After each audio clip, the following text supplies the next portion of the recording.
From the dusty roads of a rural Jamaican village to becoming the undisputed king of reggae, Bob Marley rose from poverty to inspire billions with his message of love, unity, and redemption. His music transcended borders, blending soulful rhythms with powerful lyrics that echoed the struggles of the oppressed. With a net worth estimated at $30 million at the time of his passing and accolades like the United Nations Peace Medal, Bob Marley stands as an eternal icon of reggae and Rastafarian culture. But what hidden forces propelled this humble man from hardship to global stardom? And how did his lavish yet grounded lifestyle reflect his revolutionary spirit? Stick around as we dive deep into the enigmatic world of Bob Marley. Transitioning from his humble beginnings, let's explore the foundations that shaped this legendary figure. Early life and struggles. Bob Marley was born Robert Nesta Marley on February 6, 1945, in the small village of 9 Mile, nestled in the hills of St. Ann Parish, Jamaica. His early life was marked by the stark contrasts of a colonial society still grappling with inequality and racial divides. His mother, Cedella Booker, was a young black Jamaican woman from a modest farming background, while his father, Norval Marley, was a white Jamaican of English descent who worked as a Marine officer and plantation overseer. Norval's involvement in Bob's life was minimal. He provided sporadic financial support, but largely abandoned the family, leaving Cedella to raise her son alone in a world where mixed-race children often faced prejudice. Growing up in rural Jamaica, Bob experienced the harsh realities of poverty. The village of 9 Mile was a simple place, with dirt roads, basic wooden homes, and a community reliant on agriculture. Without a father figure present, Cedella became the pillar of strength in Bob's life. She instilled in him values of resilience and hope, teaching him to find solace in music and spirituality amid the daily grind. Cedella's influence was profound. She encouraged Bob's early interest in singing, drawing from her own love of gospel and folk tunes. This maternal bond helped Bob navigate the societal biases against his biracial heritage, where he was often called the little yellow boy by peers. As a child, Bob faced numerous challenges that tested his spirit. At around age 12, he and his mother moved to Trenchtown, a notorious slum in Kingston known for its overcrowding, violence, and lack of basic amenities like running water and electricity. Trenchtown was a breeding ground for Jamaica's underclass, where government neglect fueled gang activity and despair. Here, Bob encountered the raw edges of urban poverty, scrounging for food, dodging street fights, and witnessing the cycle of hopelessness that trapped many youths. He was bullied relentlessly for his light skin and absent father, which left emotional scars, but also fueled his empathy for the downtrodden. One pivotal struggle came when Bob dropped out of school at 14 to pursue manual labor as a welder's apprentice, a job that exposed him to the dangers of industrial work in an unregulated environment. A severe eye injury from welding sparks nearly blinded him, forcing a reevaluation of his path. Amid these trials, Bob found refuge in music, crafting homemade instruments from cans and wires. Another hardship was his brief brush with the law as a teenager when he was arrested for minor theft in the chaotic streets of Kingston, highlighting the temptations of survival in the ghetto. Yet these experiences honed his worldview, embedding themes of rebellion and redemption that would later define his songs. Cedella's role extended beyond emotional support. She remarried and moved to the United States, leaving Bob to fend for himself in Trenchtown. This separation deepened his sense of isolation, but also sparked his independence. Influenced by local mentors like Joe Higgs, a Rastafarian musician, Bob began embracing Rastafari principles which emphasized African pride and resistance to oppression. These early adversities weren't just obstacles, they were the crucible that forged Bob's unyielding determination. As he once reflected, the ghetto taught him that true freedom comes from within. With these formative years behind him, Bob's passion for music ignited a career that would change the world forever. Career journey. Bob Marley's ascent in the music world began humbly in the early 1960s amid Jamaica's evolving ska scene. At 18, he formed the Wailers with friends Bunny Wailer and Peter Tosh, starting as a vocal group under the tutelage of producer Clement Coxone Dodd at Studio One. Their first single, Simmer Down, released in 1964, topped Jamaican charts, addressing youth violence in Trenchtown with its urgent ska beat. This breakthrough marked Bob's entry into the industry, performing at local venues and honing his songwriting skills. The Wailers' early years were fraught with financial instability, but Bob's charisma shone through. In 1966, after a brief stint working in a Delaware factory to support his young family, he returned to Jamaica invigorated. The group shifted from ska to rocksteady, releasing tracks like Stir It Up that showcased Bob's melodic prowess. However, it was their embrace of reggae in the late 1960s that set them apart. Influenced by Rastafari, Bob infused spiritual and political messages into their music, collaborating with producer Lee Scratch Perry. Hits like Duppy Conqueror in 1970 established them as reggae pioneers, blending infectious rhythms with calls for social justice. A major turning point came in 1972 when the Wailers signed with Island Records, founded by Chris Blackwell. This international deal propelled them beyond Jamaica. Their debut album, Catch a Fire, released in 1973, was groundbreaking. Overdubbed for global appeal, it featured songs like Concrete Jungle that painted vivid pictures of urban strife. Touring the UK and US followed, exposing Bob to broader audiences. That same year, Burnin' included anthems like Get Up, Stand Up, and I Shot the Sheriff, the latter covered by Eric Clapton in 1974, skyrocketing Bob's fame. As the Wailers disbanded in 1974 due to internal tensions, Bob rebranded as Bob Marley and the Wailers, recruiting female vocalists including his wife Rita. Natty Dread, 1974, solidified his solo trajectory, with No Woman, No Cry becoming a live staple that captured heartfelt emotion. His 1975 live album from London's Lyceum Theatre captured the raw energy of his performances, earning critical acclaim. The mid-1970s brought both triumph and peril. In 1976, amid Jamaica's political turmoil, Bob survived an assassination attempt at his Kingston home, shot in the chest and arm, yet performing at the Smile Jamaica concert days later.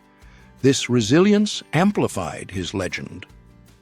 Rastaman Vibration, 1976, debuted on the Billboard charts with War, adapting Haile Selassie's speech for anti-imperialist fervor.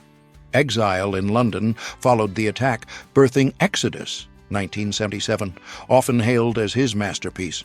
Tracks like Jamming, Three Little Birds, and the title song blended love ballads with revolutionary calls, earning Time magazine's Album of the Century nod. Touring Europe and Africa, Bob's concerts drew massive crowds, cementing his status as a global ambassador for reggae. Further milestones included Kaya, 1978, focusing on love and ganja with hits like Is This Love and Survival, 1979, a politically charged album advocating Pan-Africanism. In 1980, Uprising featured Redemption Song, a poignant acoustic ballad that encapsulated his philosophy. That year, he performed at Zimbabwe's independence ceremony, symbolizing his role in liberation movements. Bob's achievements were monumental. Over 75 million records sold, inductions into the Rock and Roll Hall of Fame posthumously, and awards like Jamaica's Order of Merit. His music grossed millions from tours and royalties, transforming reggae from a niche genre to a worldwide phenomenon. Through it all, Bob remained grounded, using his platform to advocate peace and equality. As his career flourished, Bob's success translated into a lifestyle that balanced humility with select indulgences, starting with his impressive real estate holdings. Real estates. The Jamaican Paradise Retreat, $16.8 million. Our journey begins with this unparalleled Jamaican gem, a sprawling estate that embodies the pinnacle of tropical luxury. Priced at an impressive $16.8 million, this property stands as a testament to elevated living, blending seamless indoor-outdoor flow with an array of thoughtfully designed spaces. As you step inside, you're immediately greeted by a grand foyer that serves as the heart of the home, connecting various areas with effortless grace. The living areas here are expansive and inviting, perfect for hosting gatherings or simply unwinding in style. Multiple seating zones encourage conversation, with plush furnishings arranged to maximize comfort and interaction. Moving into the kitchen, this space is a chef's dream, equipped with top-of-the-line appliances and ample counter space for culinary creativity. It's designed for both everyday meals and elaborate feasts, featuring custom cabinetry that keeps everything organized and within reach. Adjacent to it is a formal dining room that exudes elegance, ideal for intimate dinners or larger celebrations, with a layout that promotes a sense of togetherness. The bedrooms throughout the estate are havens of tranquility, each offering private retreats with ensuite bathrooms that boast luxurious fixtures like soaking tubs and rain showers, ensuring a spa-like experience every day. The property's allure extends to its multiple guest suites, each with their own unique charm, ensuring visitors feel pampered and at home. A highlight is the expansive primary suite, which includes a sitting area for private lounging and a bathroom that rivals high-end resorts, complete with dual vanities and a jetted tub. Throughout the interior, high ceilings and open layouts create a sense of airiness, while strategic lighting enhances the ambiance in every room. And of course, the estate features an outdoor pool, adding to the overall resort-like feel without compromising the privacy of the indoor spaces. This Jamaican retreat isn't just about individual rooms, it's about how they interconnect to form a cohesive living experience. From the foyer that branches into living and dining areas to the seamless transition between the kitchen and outdoor entertaining zones, every element is designed for fluidity. As we leave this $16.8 million paradise behind, it's clear why it tops our list. Its blend of luxury and functionality sets a high standard. But our tour doesn't end here. Next, we head stateside to a Florida masterpiece that, while slightly more accessible in price, offers its own distinctive flair in the world of celebrity real estate. The Miami musical haven, $5 million. Transitioning from the lush hills of Jamaica to the vibrant energy of Florida, our second property is this exquisite Miami estate, valued at $5 million. Situated in the heart of South Florida, this home captures a different essence of luxury, focusing on modern amenities and creative spaces that differentiate it from our first stop. Upon entering, the foyer welcomes you with an open-concept design that immediately draws you into the main living areas. These spaces are crafted for both relaxation and social events, featuring comfortable lounging spots and integrated entertainment systems that make every moment enjoyable. The kitchen here stands out with its professional-grade setup, including high-end ovens and a spacious island that doubles as a breakfast bar, perfect for casual meals or prepping gourmet dishes. Connected to it is an informal dining nook, which provides a cozy alternative to more formal settings, allowing for quick family gatherings or morning routines. The formal dining room, meanwhile, offers a more sophisticated vibe, with room for elaborate table settings and ambient lighting that sets the mood for memorable evenings. Bedrooms in this estate are designed as personal sanctuaries, each with attached bathrooms featuring elegant vanities and deep-soaking tubs for ultimate indulgence. The primary suite elevates this further, incorporating a private lounge area where one can retreat for quiet time, complemented by a bathroom with steam shower capabilities and ample storage solutions. And, like our first property, it boasts an outdoor pool, enhancing the tropical lifestyle without detracting from the indoor elegance. At $5 million, this estate strikes a balance between opulence and practicality, making it a natural progression from the more extravagant Jamaican property. As we move on to our final stop, We'll see how this progression continues with a historic yet luxurious gem in Delaware, where value meets timeless charm in a more approachable package. The Delaware Historic Gem, $3 million. Completing our tour with a nod to understated elegance, we arrive at this charming Delaware estate priced at $3 million. Located in the Northeast, this property offers a contrast to the sun-soaked vibes of Miami and Jamaica, emphasizing cozy sophistication and historical undertones that make it uniquely appealing. Entering through the foyer, you're enveloped in a warm atmosphere that leads into intimate living spaces designed for comfort and connection. These areas feature inviting seating arrangements and fireplaces that add a touch of coziness, ideal for quiet evenings or lively discussions. The kitchen is a functional masterpiece, with premium appliances and a layout that facilitates efficient cooking, including a butler's pantry for extra storage and prep space. Adjacent is a breakfast room that serves as a casual dining spot, while the formal dining area provides an elegant backdrop for special occasions with chandeliers that illuminate the space beautifully. Bedrooms are retreats of peace, each with ensuite bathrooms equipped with clawfoot tubs and pedestal sinks, offering a vintage-inspired luxury. The primary suite distinguishes itself with an attached reading nook, perfect for personal downtime, and a bathroom featuring a whirlpool tub and separate shower for comprehensive relaxation. A notable feature here is the home office, outfitted with built-in desks and shelving, catering to those who work from home or need a dedicated space for organization. Rounding out the features is an outdoor pool, which complements the property's leisurely vibe. At $3 million, this estate wraps up our tour by demonstrating that luxury can be accessible yet distinctive, building on the grandeur of the previous homes while offering its own intimate scale. It maintains the high level of connectivity seen in the others, with spaces that transition smoothly to support a balanced lifestyle. These properties, while luxurious in their own ways, underscored Bob's philosophy that true wealth lies in experiences and connections rather than opulence. Speaking of indulgences, Bob's affinity for vehicles told stories of his evolving tastes and practical needs. Car collection. Bob Marley's love for cars wasn't about flashy displays, but about the freedom and stories each vehicle carried, mirroring his life's rhythm from humble starts to worldwide journeys. He selected rides that blended reliability with a touch of prestige, often using them to transport bandmates or escape into the Jamaican countryside. Let's cruise through his standout collection, starting with the priciest.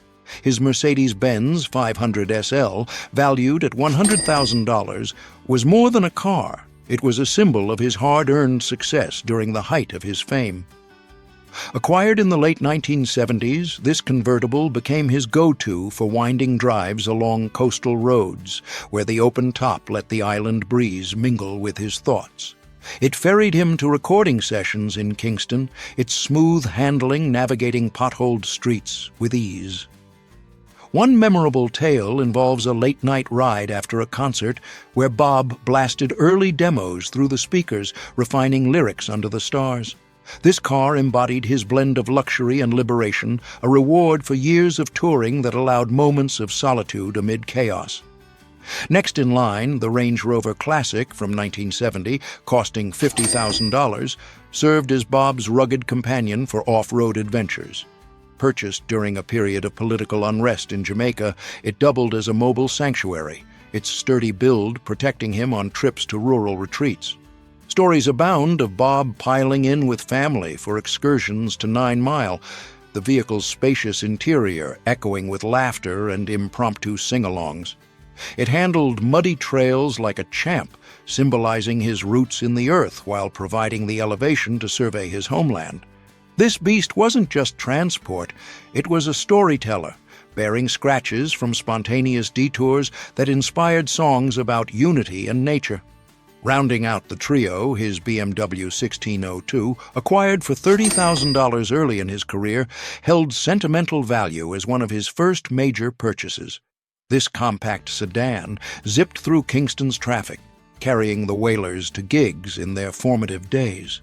Bob often recounted how it represented his breakthrough, a step up from walking or hitching rides. On one occasion, it broke down en route to a crucial audition, forcing a roadside repair that turned into a bonding session with bandmates. Its agile performance suited his energetic lifestyle, darting between rehearsals and home life. Though modest compared to later acquisitions, this car kick-started his vehicular tales, a faithful steed in the reggae revolution. These wheels weren't mere possessions. They wove into the fabric of Bob's narrative, driving him toward destiny.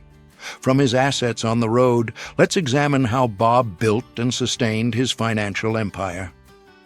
Income and net worth. Bob Marley's income streams were as diverse as his music, rooted in his prolific output and global appeal. At the core were royalties from album sales, which exploded in the 1970s. Albums like Exodus and Legend, a posthumous compilation, generated millions, with ongoing streams from hits like One Love, earning steady revenue through licensing for films, ads, and covers. Live performances formed another pillar. His tours, including sold-out shows in Europe and Africa, commanded high ticket prices and merchandise sales, often netting hundreds of thousands per leg. Business ventures amplified his earnings. Bob founded Tough Gong Records in the 1960s, which grew into a label distributing his work and others, providing control over profits. Investments in Jamaican real estate, including his homes, appreciated over time, adding to his portfolio. Endorsements were selective, aligning with his values, but cannabis-related advocacy indirectly boosted income through cultural tie-ins. At his death in 1981, Bob's net worth stood at $30 million, a fortune amassed in under 2 decades.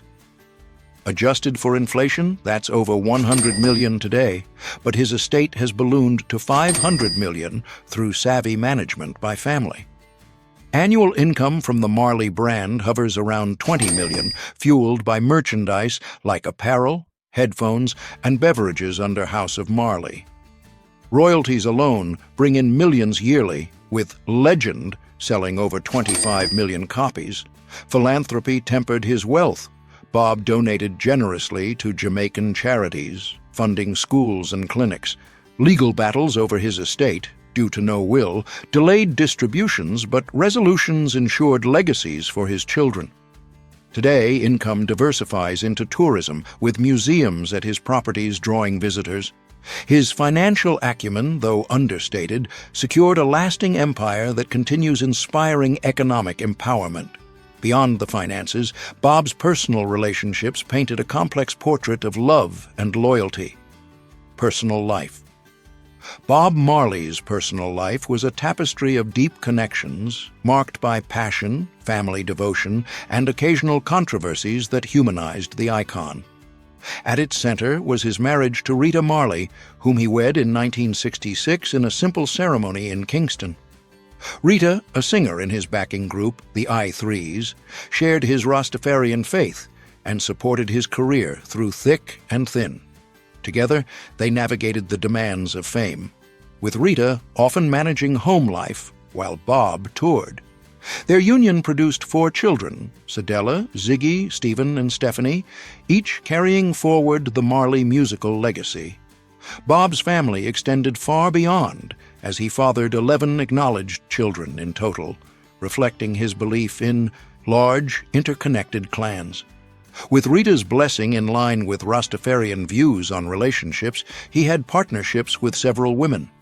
Notable among them was Cindy Breakspear, the 1976 Miss World, with whom he shared son Damian Jr. Gong Marley, a Grammy-winning artist. Other children included Sharon, adopted by Bob, Robert, Rohan, Karen, Julian, and Kai Manny, many pursuing music or activism. Parenthood was a cornerstone.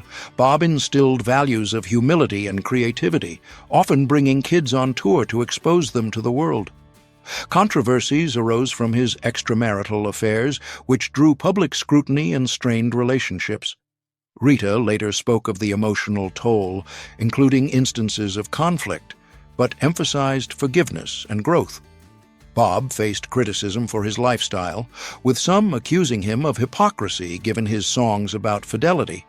Yet he addressed it privately, prioritizing family harmony. In response, he focused on unity, never publicly apologizing, but channeling energy into positive actions.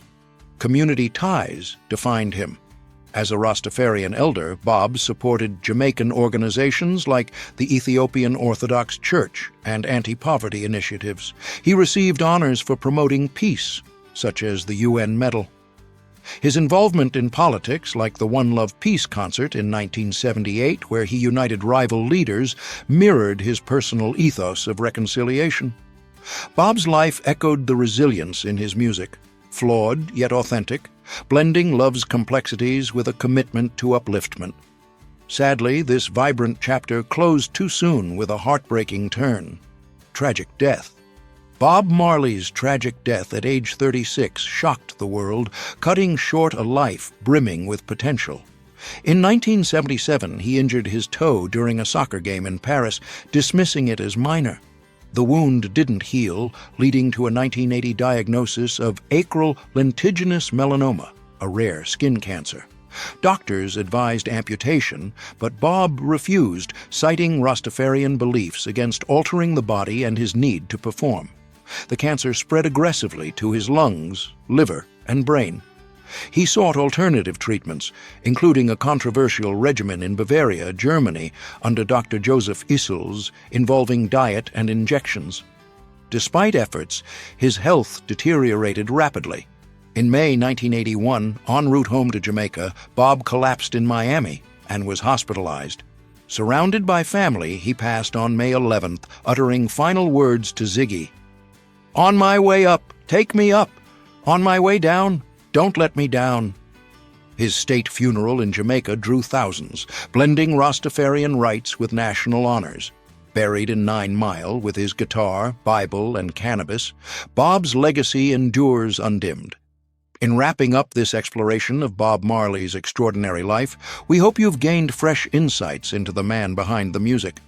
If this deep dive into Bob Marley's world resonated with you, hit that like button, subscribe to the Celeb Insider for more exclusive tours and stories, and turn on notifications so you never miss an upload.